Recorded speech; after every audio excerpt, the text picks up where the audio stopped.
Steelers Nation, welcome back to G'day Steelers Nation. Also, welcome back to the Steel Curtain Network, and also welcome back to Steelers Nation Australia. You're probably thinking, why am I coming back if my team does not show up? What a quite frustrating loss to the Seattle Seahawks that win 31-17. It should be a home opener with celebrations. Our team should be playing good football, physical, gap assignments. Our team should be ready. And each and every time, what it feels like for the last 5 games going back to last year, or 6 games, including last week, and there could be a question out there, should the Steelers have won last week? It's up in the air. They won last week, so we're 1-1, and we're now losing to, or we lost to the Seahawks, and it's frustrating. It's beyond frustrating as a fan so I get it. I fully understand if people, as always, want to go out there and say, fire Mike Tomlin. They want to say Rodgers is X, Y, Z. They want to say these things and the Steelers should do this and they should do that. I fully get that. It's a frustrating time to be a Steelers fan because we get blown out of the water. Absolute water. Now, there obviously are some things that need to be fixed. And as a fan, waking up at 3 a.m. in the morning. So I'm from Australia. That's why it's called G'day Steelers Nation on Steel Curtain Network. And I wake up at 3 a.m. I jump on my live YouTube channel with over 40-something people in the chat, all Steelers fans, watching me react to the game yesterday or the day before and watch the game at the same time. And for one moment in time, in period, I think it was like from the third quarter, pretty much after the Caleb Johnson stuff up. Nothing more than that. You could try and blame coaching. You could try and blame Coach Tomlin, but it was a stuff up. Caleb Johnson is returning kicks. I don't agree with that. I don't think he needs to be returning kicks back there. Put somebody else out there. You just signed Jabril Peppers. He's returned kicks in the past. Put him out there. You have Calvin Austin. He does the punt return game. Put him out there. Why are you relying on a big part of the game, the kick return, where things can happen, errors can happen? You're relying on putting out there Caleb Johnson as your rookie to try and bleed him in to the NFL or bleed him into the Steelers and this game. And it hasn't been working. It hasn't worked since preseason. It has not worked since the first 2 weeks. And he makes an absolute blunder, a stuff up, where it cost the Steelers 7 points and the Seahawks go up by 10. And from that point in that moment, the game was literally over. It was done. Our offense cannot move the ball. Our offense was 2 tails of 1 week versus the Jets. It's 4 TDs. And we're thinking, oh my goodness, Rodgers is going back in time. He looks awesome. Do we have a chance to win some playoff games? Could he be MVP of the season? Rodgers looks like fire. Then today, Rodgers looked a bit old and slow versus the Seahawks, and our offensive line still struggles with pass protection, and also that struggles with run protection and run gaps and run schemes and all that kind of stuff, where it's like it's laughable because it doesn't feel like anything has changed. Now, is this on the player? The old question is it the chicken or the egg? Is it the player or is it the coach? I'm at the point where it's the team. The team has to get better. The team overall needs to be on fire because the Jets came out and took us to 32 points and we won that game, thankfully 34 with a Chris Boswell field goal, but you can't always rely on Chris Boswell. Even though Chris Boswell got a few field goals, I believe 3 field goals in this game and extra points. 2 extra points. You can't always rely on Chris Boswell, but Chris Boswell is the Wizard of Oz for a reason. And there aren't too many players in this game that I can say that did actually a good effort. Like, there are only a few. There's only one that comes to my mind straight away. And the one player is Jaylen Warren. I feel like the guys on offense, he might be the only one. Yep, the only one on offense, even including DK Metcalf, that I think showed up and wanted to be there, wanted to hit people and run around, have the ball in his hands, make touches, make players miss, play with confidence, play with physicality, is Jaylen Warren. And the one time they go down the field, right, they go down the field with a sidearm sling for 65 yards, They go down the field and they're 5 yards from the end zone, the first and goal. They stuff it up. Now, could that throw be on Rodgers? Could that throw be on Calvin Austin where he has to catch it? They make a good play from the Seahawks. The Seahawks defender jumps over his man to catch the ball. And next minute, it's an INT when they should have scored points. So many errors in this game. And as we've been talking about for the last few months, and from the Jets game to this game, the lead up, and everyone from Steel Curtain Network has aired their frustrations, or we are very frustrated as fans are. There's a lot of problems with this team. And it's like, is it that this team is just not that good? Is it the problem that this team, our Steelers, which I'm going to see, by the way, I'm going to see this team. I've paid a lot of money to go all the way to Dublin to go and see them in Croke Park, and I can't wait. I'm super excited at the same time. I'm like excited / angry. You know, when you're really happy to be here, but something just really pissed you off. You're at a great event or a great party or something like that. Maybe it's your birthday and someone just really pissed you off. That's what I feel like.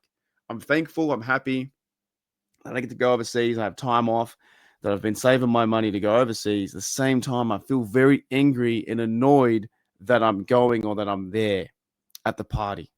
That something's pissed me off. And that something is the Steelers just don't seem to get out of their own way. Seahawks play good football, but I feel like any team could have played good football in this sense to get the job done. I didn't think that Sam Darnold was that spectacular from my point of view. He threw 2 picks. He threw 2 TDs. He got the ball out quick and fast. His offensive line were holding up really, really good in terms of time and the protection. They gave him a nice, clean pocket.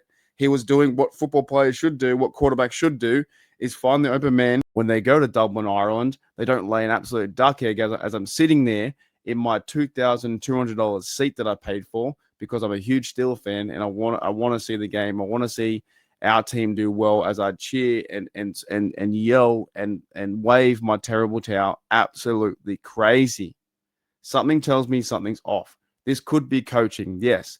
The idea of Mike Tomlin coming up being fired is always going to happen when these blowout losses occur. When it's 31-17, the Seattle Seahawks do better than you, and they didn't play, or they played a tough division of the game last week and couldn't move the football against the 49ers, and they lose 17-14. They come into your house. They travel 5 hours, 5,000 miles, something like that, a couple of thousand miles, all the way from Seattle on the West Coast, land in Pittsburgh, in Heinz Field. They walk in like they own the joint, and it didn't matter if the Steelers played Renegade once, twice, or 3 times. We got absolutely shellacked. And this happens, as we know, in the Mike Tomlin era of the last 18 years. We know this. I'm a huge Mike Tomlin fan. I do believe that Mike Tomlin should be going to the Hall of Fame for what he's done for the Steelers, not only on the field, but for his presence off the field.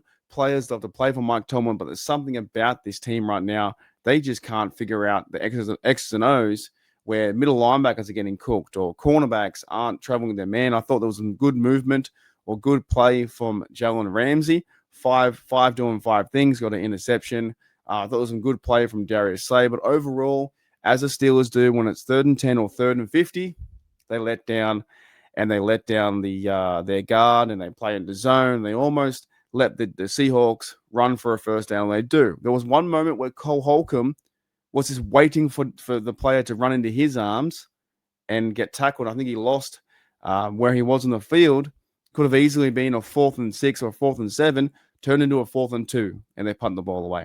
I'm frustrated. I'm very frustrated at this loss. I'm frustrated at this team because it didn't seem like they were prepared, and they don't seem like they prepared for these games in the totality. Could it have been the last 2 weeks with the Jets game and this game one the same, and pretty much we got lucky with the Chris Boswell field goal and Rodgers was playing better? Did the offense simply get figured out by the Seahawk defense that were missing players too in their secondary, some key players? That could be the case too. But Steeler Nation out there, if you are listening, I appreciate listening to G'day Steeler Nation on Steelers Nation Australia and also on the Steel Curtain Network, because this is frustrating. 1 week, we sneak away with a 34-32 win. Rodgers looks good. Everything's fine. Well, not fine, but everything feels okay. And the more you start playing, you realize there are problems at hand in terms of defensive line. TJ Watt has yet to register a sack, and that is because they're chipping him with tight ends. They're bringing over running backs. They're putting two offensive line on him. They're simply taking TJ Watt out of the game. For one of the highest paid defenders in the league, they're taking him out of the game. And the Steelers defense needs to figure this out, and they come to if you have a problem, come to a solution and find something where the Steelers can definitely take advantage of TJ Watt being on the field, and he is the highest paid, or one of the highest paid outside linebackers besides Micah Parsons. He has to go out there and do work, and I do trust that he can do that. I do. TJ Watt is a heck of a player, for sure, but teams aren't running his direction. They're chipping him.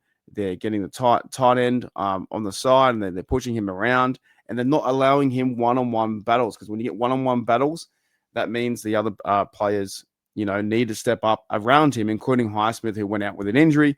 Queen went out with an injury, with a rib injury. And then you had Peyton Wilson, projectile, vomiting all over the place because it was hot. This defense is the highest paid defense in the league, and they're not playing like it. To allow 31.5 points average in per week, or two weeks in a row, what's that, 63 points in 2 weeks, is actually embarrassing for what they portray for the Steelers to be. In the offseason, Juan Thornhill said this could be one of the best defenses in the NFL, period. Mike Tomlin said that this defense could be a historic defense in the NFL and for the Steelers. Right now, they're absolutely embarrassing. You can name all the names on the defense you want to, go through all the list. You can name all the names with players being out. It doesn't matter. If one man's out, next man stands up. The only real guy I see that is tried in this game, I'd have to say, I think Herbig had an okay game. I think Peyton Wilson had a certain few good rushes. But other than that, they're getting pushed back. They're getting run over.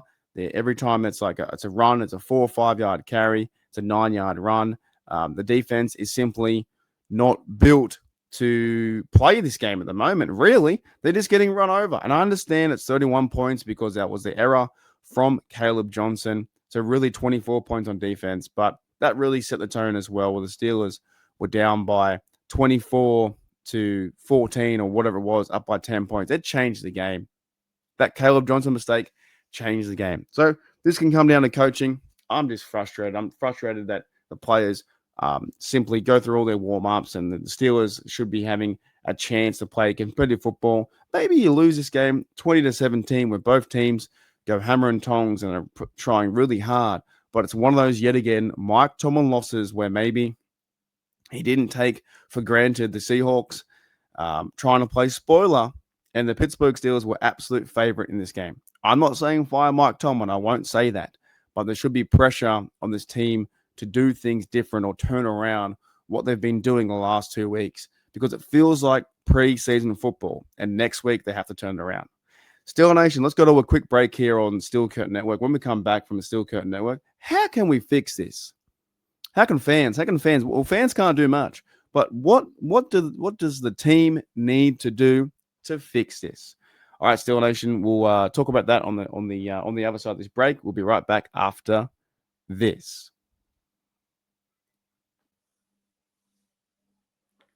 And we are back, Steel Nation. Welcome back to the Steel Curtain Network, and also welcome back to Steelers Nation Australia, where I pretty much just had to sleep for about 3 hours, because I woke up at my time at 3 a.m.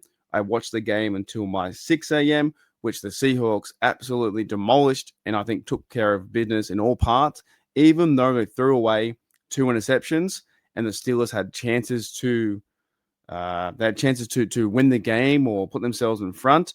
I feel like the Seahawks played much better football in running the rock. They had more time passing, more time, like a better pocket for Sam Darnold to step up and play, and they get their first win. So the question is, as I record this, it's about 4 hours after I have had a bit of a sleep, and I'm heading to Dublin in about 10 days. In a few weeks' time, I'm going to Dublin Croke Park. I'll be sitting right there, if you guys can see on YouTube. It's about, I'd say, 20 rows back from near midfield or near the sideline. near the 30-yard mark or something like that. Getting very keen, getting ready to go over to Dublin. And my next podcast next week will be my last one before I go to Ireland, and I'll try and see what I can do, try and do some reporting over there in Dublin. But speaking of Dublin, no, that's a bad segue. I was going to say the Steelers need to double them points or something like that because they scored like 17 points. If the Steelers double their points, 34, then we win. But they didn't. How do the Steelers fix this? And this is one of those games where the Mike Tomlin conversation starts again. It always happens. It's been happening pretty much every week or every time we get a loss or a big bad loss like this. The Mike Tomlin fire argument comes up. I'm kind of sick of it until it either happens or the Rooneys move on or Mike Tomlin and Art Rooney move on. I think it's something we can entertain in terms of discourse and talk about if you want to. At the same time, though, I think it's kind of pointless. I don't think the Steelers are going to fire Mike Tomlin. But when we get a loss like this, it always happens. So we definitely need to bring it up briefly. We also need to bring up the fact that Mike Tomlin had a 4th and 1 on the 50, and it was 17-17. I believe the time was a tie game with about 11 minutes or 9 minutes to go, and he chose to punt the ball away. There are a few things with this. That Corliss Waitman is a really good punter. He had a great game versus the Seattle Seahawks, and he punts the ball away to the 10, and the Seahawks team then grabs that ball from the 10 and moves all the way down to the midfield anyway to get a shot at a field goal and goes up. I could be getting the scores wrong. Maybe it was 14-14. It might have been 14-14. In any case, it was like a tie game or something like that. I think it was 14-14. Then it was 17-14. Then we had the mistake from Caleb Johnson. But the point in case was that Steelers fans are now frustrated because Mike Tomlin chose to punt the ball on a 4th and 1 at midfield when the game was tied, when you could go down the field and score your own points, field goal or TD with 9 minutes left, maybe burn the clock. Can you run 1 yard? And sometimes when you hear Mike Tomlin say, we don't live in our fears, what he does on the field projects that he does live in his fears. And that's why it is very frustrating. Because sometimes when you think about it, if it's 4th and 1 on the 50-yard line, and you're thinking, if you can't get 1 yard, do you deserve to win? Does this team deserve to win? Even though they lost anyway, but why not go for a gamble?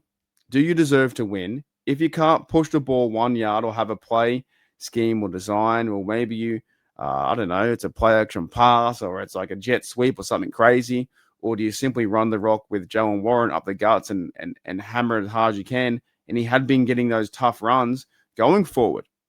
Like 4th and 1 on the logo, maybe you should have thought about it rather than just running at your punt team.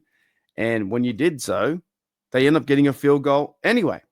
So I'll try and find that play. But that was one of the I guess, one of the turning points and one of the points that was brought up in that sense that when the game was, I think it was, 3 plays. Here it is. 3 plays, 9 yards. This is really the turning point of the game. 3 plays, 9 yards, 1 minute 13. And Mike Tomlin had his team, I think it was for a 9-yard carry, a 9-yard pass from Rodgers to Jonnu Smith, got 9 yards. It was 4th and 1 at Pittsburgh 48, right midfield. Corliss Waitman punts the ball of 43 yards. There's a point in this game where maybe into the 4th quarter, you take a chance, you send a message, you get the first down yard, and you build the offense to go down the field and get a field goal or a TD. What ends up happening is, and I know also in this part of the episode, I thought I was going to say we're going to try and figure out some whys and hows that we change this, but it is like, very key to bring up. Field goal, touchdown, 24-17, right? We then get a field goal, and by the end of it, it's a touchdown where Patrick Queen misses a tackle, and they run down, they get a pass down the field, and it's just all over. But from that point, by Mike Tomlin living in his fears, and I'm a huge Mike Tomlin supporter, same time, go for it. Like, I don't know, go for it, right? In the 4th quarter, it all turned around. From that point, they punt the ball away, field goal, big error on the touchdown that Caleb Johnson needs to go read his rule book back to front. And I don't believe he'll be getting too many touches back there. I think that his time now is done there. Maybe give him more touches in the rookie running game and see how it goes. But that is a very frustrating part from that sense. where 4th and 1, and they simply can't. They don't choose to send out the offense to get that number 1 yard. And if you can't get the 1 yard, then you deserve to lose, like the Steelers did. They deserve to lose. The Seattle Seahawks were the better team. Now, like I said before the break on Steel Curtain Network, and also here on Steelers Nation Australia, G'day Steelers Nation. I believe it's episode 30. Episode 30, I think so. Something like that. How do they fix this? What do they do? Let's start with the offense. How do the Steelers fix their offense? Is it all on Rodgers? Does Rodgers need to be quicker in the pocket? Does he need to step up? Does he need to move his feet better? We saw him trying to run, and at the same time, old man Rodgers, 41, he's not going to be running the football. He's getting absolutely hit out there. I believe in this game, they got to him like 3 or 4 times in the box score. That says here they sacked him 3 times for 20 yards, and he had a QBR of 31. Rodgers had a poor game, 18, 33, 200 yards, 6.2, and 2 interceptions. Is this on him? Is this why and how do we fix the offense? Is it on Arthur Smith? It looked awesome last week, scoring 34 points. It looked like the offense was opening up. They were finding, eight receivers, or there was receivers getting the ball. There was tight ends. There was running backs. Everybody was getting a piece of the pie.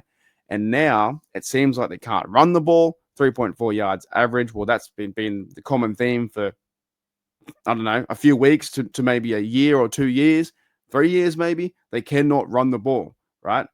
And then passing game, it's one-dimensional, and Rodgers has no time from our left tackles. And Broderick Jones, I thought he was very poor today. I thought the offensive line was poor in total, and I thought that Faratanu was also poor on the right-hand side. And if you guys, this is my first time, reacting to it. I haven't watched the highlights. I haven't watched the game again, but they had no time in the pocket compared to Sam Darnold seeing ghost. It was the exact opposite. Aaron Rodgers was seeing ghost. Sam Darnold had a clean pocket. Remember, he used to be a Jet. He had a clean pocket from his offensive line all day to pick and pass and throw around the football. Had a QBR of only 47, so it still wasn't that great. But he still had times when he found his receivers downfield to move the ball into first down territory. Rodgers, not saying it's a bad thing. Even Rodgers, I'm not saying it's an overall terrible thing. I think it was a bad game today. But Rodgers had a press conference saying it's week 2. We'll move on. We'll fix it. Something where I think the Steelers have to recognize this could be preseason game 1, preseason game 2, and preseason game 3 next week, or going in the season where it's like actual football. They've got to wake up in terms of you need to fix the problems. Like, we cannot allow this many points, and the Steelers offensive line obviously has to get better. This can come down to Pat Meyer coaching O-line, comes down to Mike Tomlin, comes down to the whole team in that sense.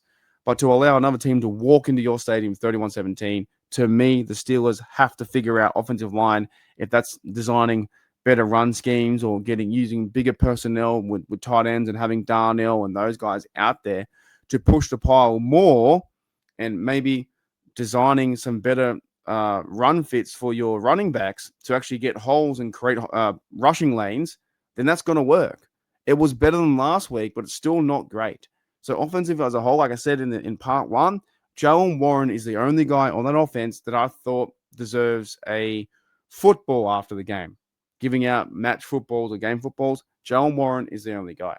Then we go to defense on the other side, on Steelers Nation Australia and also Steel Curtain Network. We got a defense, and it's the exact same problem since the Ravens game. Since the playoffs, we've allowed, it seemed like every week we have a 100-yard rusher, from Derrick Henry to Breece Hall to this week. It was the Seahawks and Kenneth Walker Jr. Kenneth Walker III, sorry. He had 8.1 yards average, 105 yards rushing. Why did they let up? Why do they get away from that? They ran the ball 29 times. Zach Charbonnet, 15 carries, 10 yards, 0.7. So they were better off going with Kenneth Walker Jr., where the Steelers were crashing down and taking care of Zach Charbonnet. But at the same time, their running game worked, and it worked with Kenneth Walker running all over our D-line. There were some bright spots where Cameron Haywood and the crew would break through the line and, take care of business and push back and have some, some physicality in the backfield. At the same time, though, they're still allowing 4 yards per carry. And the rush game, I think beat us today too. I think that the big run, the 19-yard run, just cannot happen. Third and goal, if it's design, if it's scheme, if it's defense, if it's players lacking who aren't even trying to tackle, I think this team needs to do some more tackling drills. They need to play more physical football. I've been saying this for years, or I feel like for years and years I've been saying this stuff. So something's got to change as normal. This game was just a blowout. They weren't tackling in the game. It was quite frustrating. How can you allow 3rd and 19 to go to the end zone to get a TD? For his longest run of the day was 20 yards, and Walker ran straight to the end zone, right to the end zone. So defense is a worrying sign. Even though it's a highest paid defense, I'm very worried. I'm very worried about next week. I'm worried about the week after. The Steelers could possibly go 1-3, 110% before the bye. If you were to tell me Steelers go 1-3, I think I'd say you're joking. But we are now second in the AFC North because the Bengals win. And by the way, the Bengals are going to be absolutely insufferable. If you walk past any Bengals fan online, the fact that they won without Joe Burrow at their quarterback and they went 2-0, they're going to be insufferable. So we have the Patriots next week in their house. Then we have the Vikings in a bye. So Steelers can turn the ship around and they can go 3-1 before the bye and sort things out and get away with a few sneaky wins, or at least play physical football. I understand that they're missing players too, but God, it's rough. It's rough out there. It's rough to watch this team when you wake up 3 a.m. in the morning and you don't have too many exciting spots where the Steelers look like they're wanting to be there. The only person, like I said, I thought wanted to be there, and let me know in the comments below who else you thought wanted to be there, was Jalen Warren. I don't think anyone else wanted to be there, nor did they play Steelers football. You saw some good catches sometimes with Freiermuth. DK Metcalf had a TD in the end zone. Rodgers was trying to break his, now ties Brett Favre with the most touchdowns, 508. I believe 509 he'll break it probably next week. It didn't feel like they wanted to be there, and there was some definitely lackluster play from the D line, and Isaac Lellerman got injured, and players are getting injured. But this stuff is where your defense is allowing 63 points in 2 weeks, 31.5 average. I don't think the offense is built to win games like this. So Steelers go 1-1, Steeler Nation. It's frustrating. I'm frustrated. I'm very, like I said, it's like it's my birthday party. I've been invited to go out to the pub, and it's all happening. And then someone tells me that my car got stolen, and I'm like, damn, I want to celebrate this. I'm at the pub with my family and friends. I'm having sherbets, I'm having drinks, and Steelers just lost my car. Someone just came and said, "Oh, dude, we'll drive in your car." Next minute, we didn't know what to do with it, so we forgot to put the handbrake on, and it slid all the way down the hill, and now your car's in the water. And then I couldn't get it, so I threw the keys in the water, and then I didn't know what to do. So I'm telling you now, that's what it feels like. It feels like you're at it feels like you're at a celebration where you should be having fun, and someone's just absolutely total your car by accident. They come, dude, I was trying to park your car. I appreciate you, give me your car to take it for a spin and pick up my grandmother from work. But at the same time, I couldn't get it because I went to the beach first. And when I went to the beach, I drove the car into the ocean by accident. What? That's why I feel frustrated. I feel very frustrated. Can this bloke on screen, and by on screen, Steel Nation from Steel Curtain Network, can Rodgers turn this around? There is going to be a lot of conversation throughout the week on Steel Curtain Network, and also in a lot of YouTubes and fan bases and Steelers football, really, because to me there's a lot of problems. Offensive line is one of them. The receiving core obviously is a problem with no true receiver number 2. Of course, no other receivers got open, so our offensive line is a problem. Running the rock is a problem. I think Rodgers, his mobility is a problem. And then switching to the defense is D-line. That's a problem. And to make it worse, the secondary guys are out. That's a problem. There's a lot of errors that need to be fixed. And here we are sitting at 1-1 and Steeler Nation. I can't get enough of it. I can't wait for next week, even though I'm very angry. I'm very pissed off. I'm very frustrated. I want the Steelers to win 1-1. Sorry, 2-0. I want them to win the division. I want to see good football. Shout out to Chris Boswell. Shout out to Collis Waitman. I want to see him do good things, but I'm frustrated and pissed off because they laid an absolute duck egg where it didn't seem like they prepared, and they lost 31-17 to the Seattle Seahawks all the way out west. So Steeler Nation, thank you for checking out Steelers Nation Australia, and also thank you for checking out the Steel Curtain Network and G'day Steelers Nation. I'll see you guys next week as I prepare to go over to Dublin, Ireland in about 10 days' time. Patriots next, then Vikings in Dublin, and then we have a bye. The Pittsburgh Steelers better wake up and figure it out and go 3-1. They have to figure something out. I'll see you guys later.